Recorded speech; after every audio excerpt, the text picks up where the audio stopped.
Hey guys, what's up? Fifth Element was an amazing, amazing movie. And there's a lot to be said about it, about how good it was.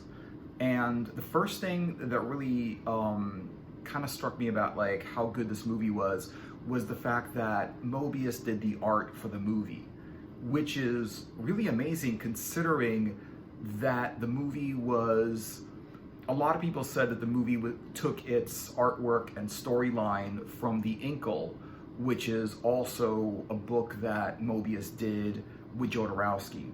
The Inkle is a classic comic book, and it's a huge story, and it's probably one of the best comics ever written, or it's considered to be one of the best comics ever written. I really like the art of Mobius, and I didn't know that Mobius did the art to The Fifth Element, but I did hear a lot of people saying, "Oh, The Fifth Element took a lot of their story and their artwork from The Inkle by Mobius and Jodorowsky." But the thing is, if Mobius worked on the art in the movie, then of course it will be inspired by the same person that made the art for the comic book, and so that was cool. But also, what really did strike me a lot more than that was that the guy that Bruce Willis played is exactly like the guy who Harry what's his name, Harry something or whatever, in Heavy Metal the motion picture. There was a guy who was he was a cab driver, and it was like a cab driver in a futuristic New York City, but it was completely downrun. It was completely like it was horrible city to be in. It completely like was bad in the future, and which is interesting because like Heavy Metal the motion picture came out in the 80s, and New York was really bad back in the 80s, and it was just getting worse and worse. So it's funny how they had a sci-fi animated feature that predicted New York was just going to get worse and worse. If you've ever heard of movies like Escape from New York, where New York is this like huge prison because they just like couldn't do anything with New York, so they made it a prison and put all the criminals there. Fort Apache, the Bronx, and the Bronx was like a really bad area of New York that you couldn't go in there without getting mugged or something like that. It was a high chance that you would, and it was just a lot of crime there. And so this guy like that played the cab driver in the first. There was a bunch of different like cartoons in Heavy Metal the motion picture, the first one, and the first one was the guy that drove a cab. It was just this futuristic cab, and he would just drive people around. And it was the same thing where the main character in The Fifth Element also drove the same exact kind of cab, which is interesting. That I just thought that was just so much of a correlation between the two. And you know what? Also, Mobius had a lot to do with a lot of the old heavy metal magazines. In fact, Mobius was one of the first people to make art for Heavy Metal magazine, make comics for Heavy Metal magazine, back when Heavy Metal magazine was in France, and it was Metal Hurlant. And it's not Metal Hurlant because I heard the way they pronounce it, and they pronounce it Metal Hurlant because it's French. Metal Hurlant is how it's spelled, and everyone like a lot of people that just like read it in English call it Metal Hurlant, but it's Metal Hurlant translated into screaming metal, and then it became Heavy Metal magazine in America, or I don't know if it was just America, it was other parts of the world, but it was like outside of France. It was an American or an English kind of like written magazine, and Mobius did a lot of work for that. He did some of his own stuff. He was one of the originators of it. He was one of the reasons why Heavy Metal magazine was successful and why a lot of people know about it, because everyone that reads Heavy Metal magazine always like goes back to, oh, Mobius is the best thing on that magazine. There's a lot of great artists and writers on that magazine, but Mobius is like one of the best because he's just amazing. So because Mobius was involved in Metal Harlan, which was like, and then maybe had something to do with the motion picture at the time. And then he was also involved with the Fifth Element, and he was also involved with the Inkle.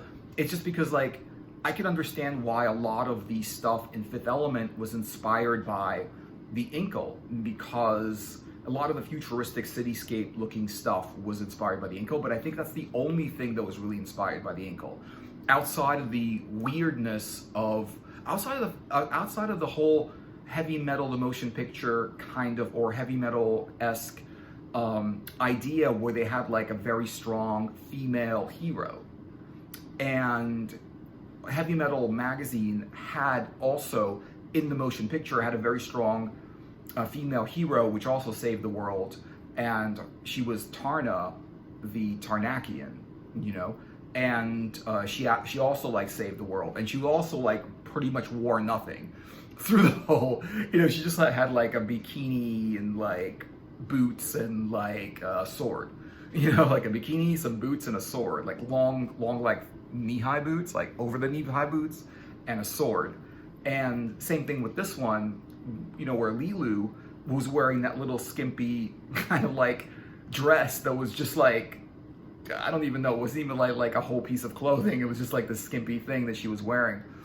And it was just so similar. She was really, really similar to Tarna, but Tarna was like a fantasy sort of like sword wielding Red Sonja kind of character, where Lilu was a futuristic kind of character, like otherworldly kind of character, where she was not human, like she was otherworldly. She looked like a person, so that's why I guess, that she fell in love with the main character and he fell in love with her, but she was like a super being. So she was like super powerful. She could learn very, very quickly. She learned to speak the language very, very quickly. And she basically also had a lot to do with saving the day in that movie. And so like, that was really cool about the Fifth Element. I actually like, even though people say, oh, it's just like, it's Mobius, and it's like, oh, it's just like, it was a lot like the Inkle. And I'm like, yeah, but you know what? The Inkle was never made into a movie.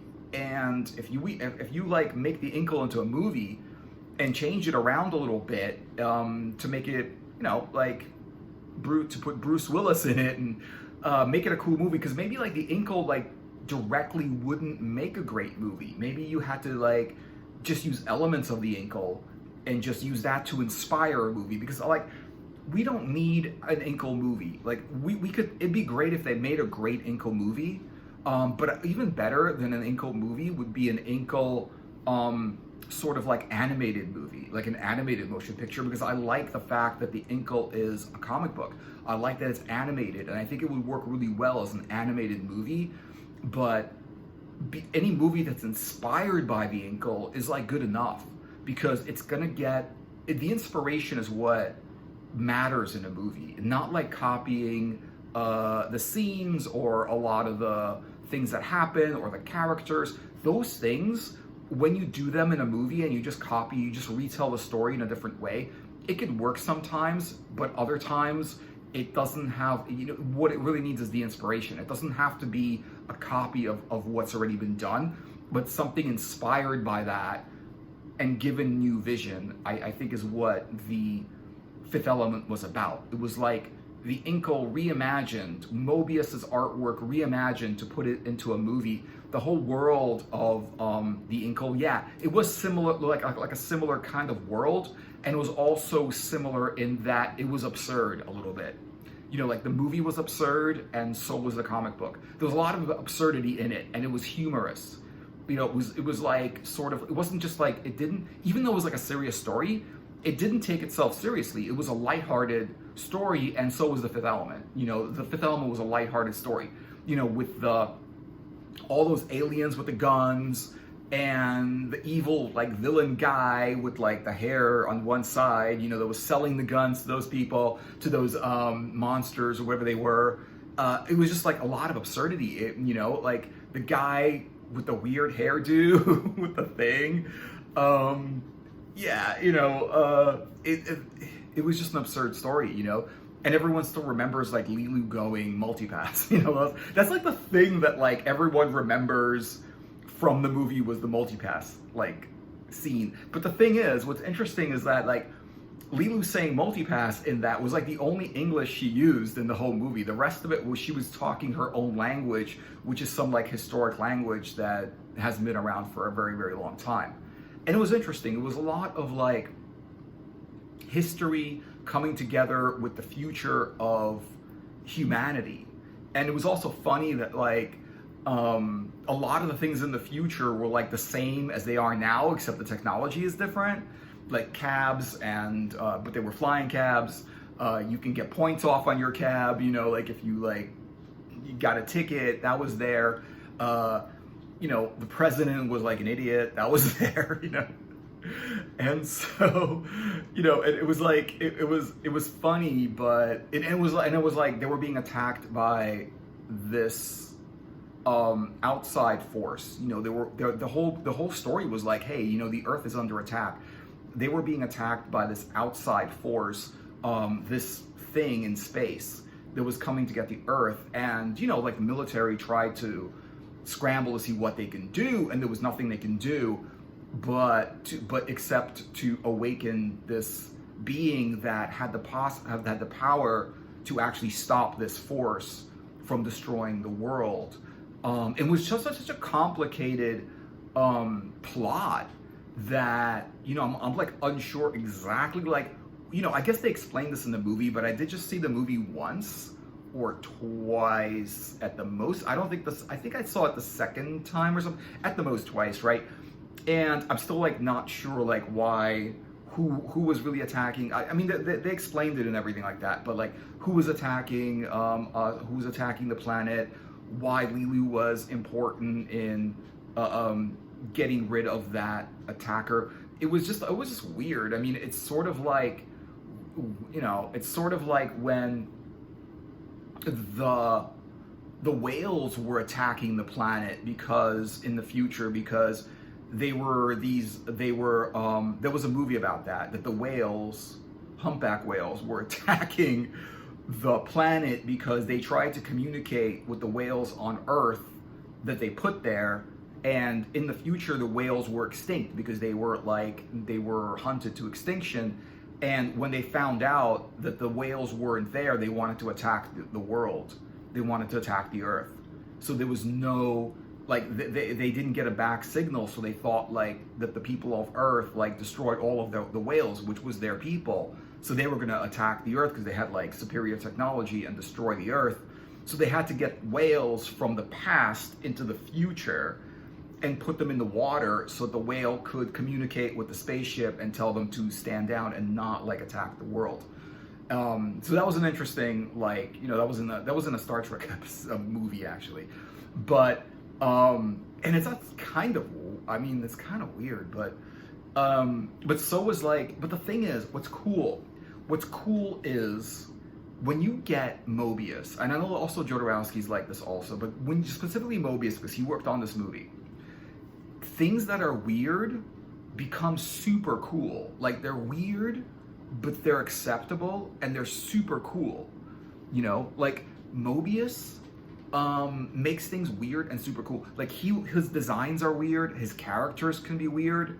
A lot of the stuff that he draws, he says that he gets inspiration from, he doesn't even know where he gets his ideas from. You know, he just gets inspiration to draw these things. And they're original and they're weird. And this is why I think Mobius is like, seriously, like one of the best comic book artists, I think, in the world. Like, I don't know a comic book artist I like more than Mobius. I think he's my favorite. There are a lot of other great artists, but there's just something about Mobius. Like, his artwork, like, he doesn't just draw stuff, he creates stuff. He doesn't just draw a person in clothing. He'll create a whole suit of clothes just so that they're specific to that person. Like, he'll invent it. He'll design the clothes. The clothes that somebody wears in a Mobius world is not the clothes that someone would wear otherwise, or in real life, or in a different story. it makes everything, like, he's a world builder, you know, as well as an artist, and he'll draw stuff out, and he'll create stories, he'll create characters, he'll create a lot of dialogue with characters and stuff like that. He really is an amazing artist. And I really do think that the success of Fifth Element was even heightened by the fact that it was Mobius doing all the artwork. I think Fifth Element would have been a cool story, but as you could see, like, I didn't see the Fifth Element in the movies. I didn't even hear about it for a long period of time. I don't know why. I totally, like, didn't see it. But then people started talking about the Fifth Element. I think I rented it or something, because I don't have it on DVD. So that means I didn't buy it. So that means I must have rented it, because I did see it a couple of times. And so I think I rented it, and it was really like one of these things that, like, were really, it was a solid, good movie. A lot of movies that when people say, oh, this is such a great movie, you'll go to see it and you're like, okay, it was good. It wasn't like as great as everyone said it was. But certain movies were as good as people said they were. Like, I didn't think E.T. was such a great movie. Even, I mean, it was good, but it wasn't like everyone was like, best movie ever, you know? But when people said Terminator was a good movie, I was like, yeah, that was a good movie. And so was Avatar was a good movie. And I saw that one and I thought it was a great movie. And this was another one that I really did agree was a good movie. Like, half the time someone will say, this is such a great movie. I would watch it and be like, okay.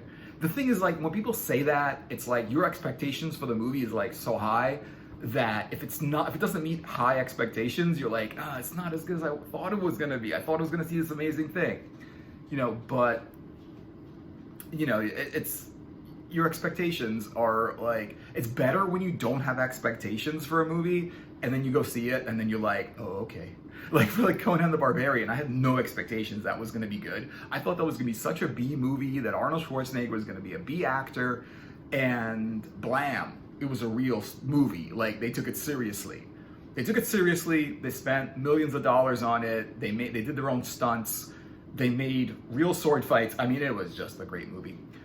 But back to, like, the Fifth Element, like, the story was fantastic. It started out, and what's cool about the story was he was humorous. And this is the same thing that Heavy Metal Magazine does and Heavy Metal the Motion Picture does. They mix fantasy with science fiction with humor, because fantasy and science fiction are two sides of the same genre. Sci-fi is as much fantasy is fantasy. You know, it's just that people, you know, if it's fantasy from the past, or it's got magical elements or the occult, or even urban fantasy, which is like in the present, but there's like witches and sorcerers and stuff like that and voodoo. These things are considered fantasy, right? Anything in the future, it's a science fiction story. And honestly, like, you know, it's not really a science fiction. I mean, it is science fiction, but it's just like, it's just a fantasy story where instead of magic, there's technology running everything. You know, that's the only difference between it. Instead of explaining how everything works in that world with magic, because in fantasy you're like, how did that work? Magic, you know. There were wizards. How did he like shoot fireballs from his staff? Magic staff. Oh, okay. Sci-fi, it's like, how do they shoot laser beams from their blaster? Oh, technology. Okay, fine. You know, but but you know, it's like fantasy. Like, what the hell? But it is fantasy, but it's just fantasy in the future, and I like the term science fantasy, because it's not real, like, I mean, because if you look at fiction, they also use science, you know, but I guess if you use something that's not really, like, devices or inventions that are not real or exist at the time, and it's considered fiction. So I can understand how they're saying it, but to me it's like the same thing. You know, and so like, yeah, so the Fifth Element was cool. It started out, it was campy, it was a fun ride, you know? It was fun because of the humor.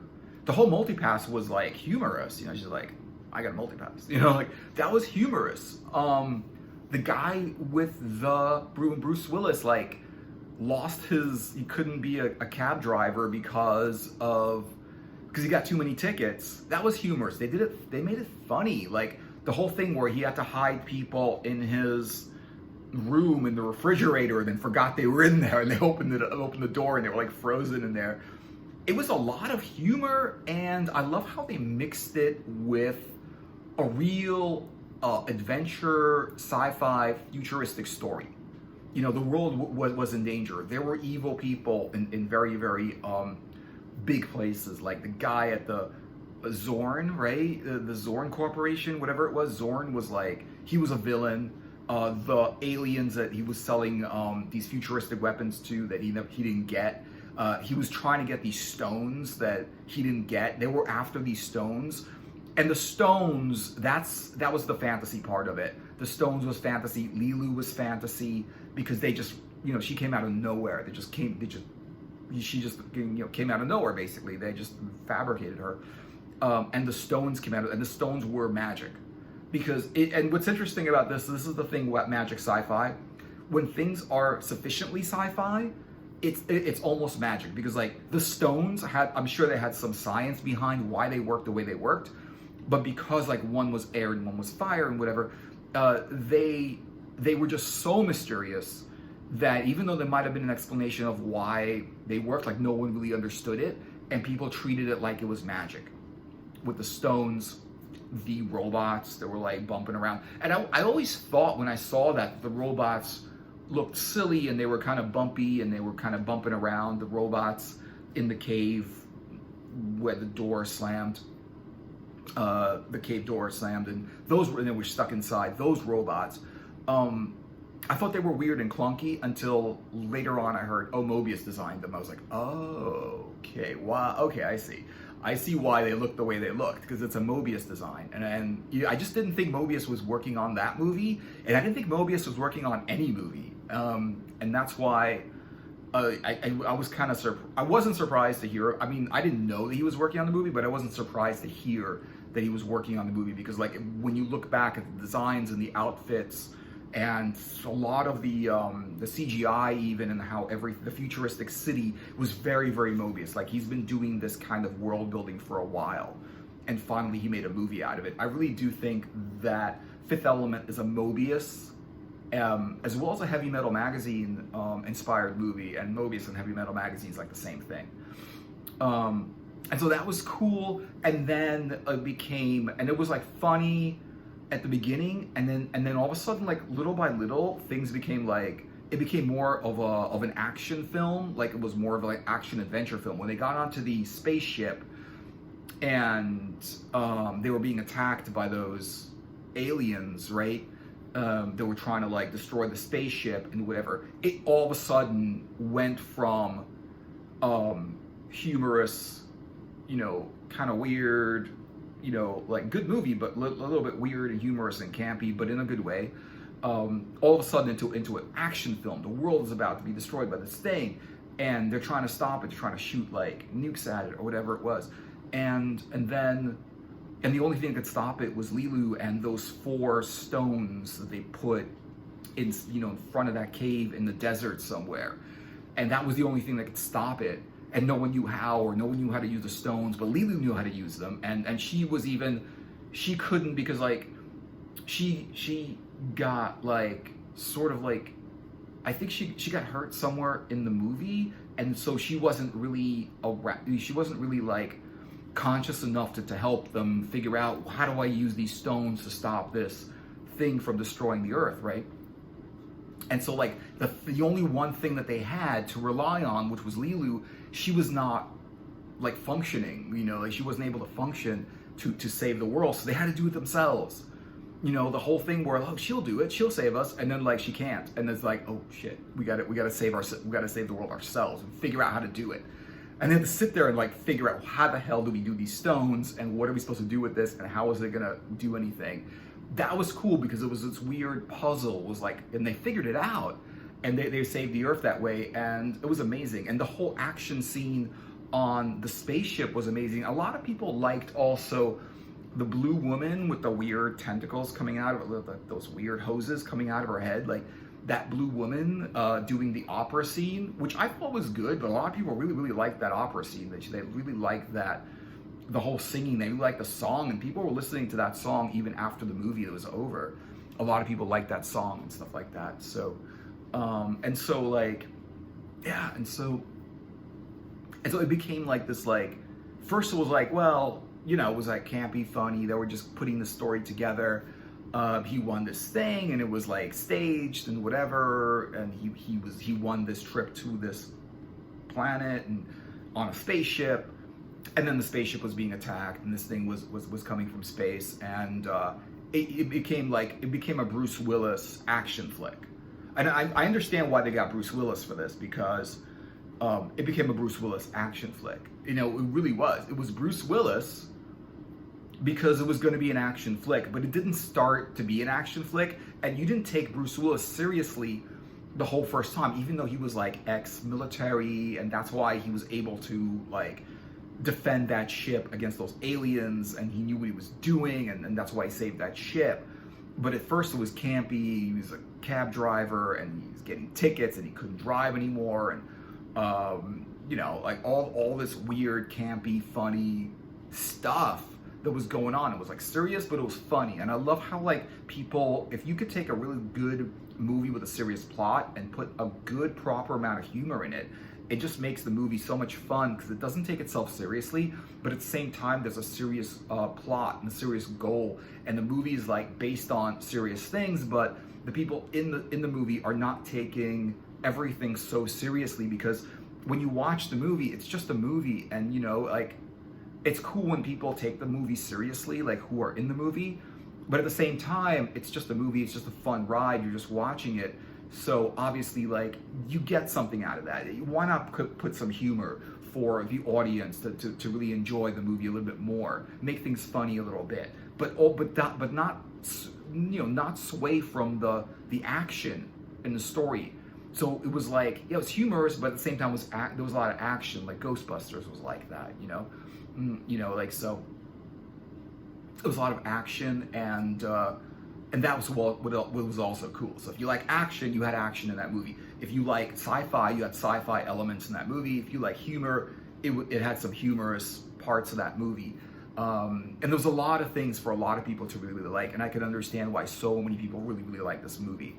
So thanks for watching, guys. Let me know what you're thinking in the comments. What did you think of this movie? Or, you know, what did you think of, like, I don't know, Mobius being in this movie, or designing anything for the movie or whatever. So let me know what you're thinking in the comments. Like and subscribe. Thanks for watching the video, and I hope you enjoyed it. Like and subscribe, like the video, subscribe to the channel. Check out my other videos if you want, and I will see you guys in another video later.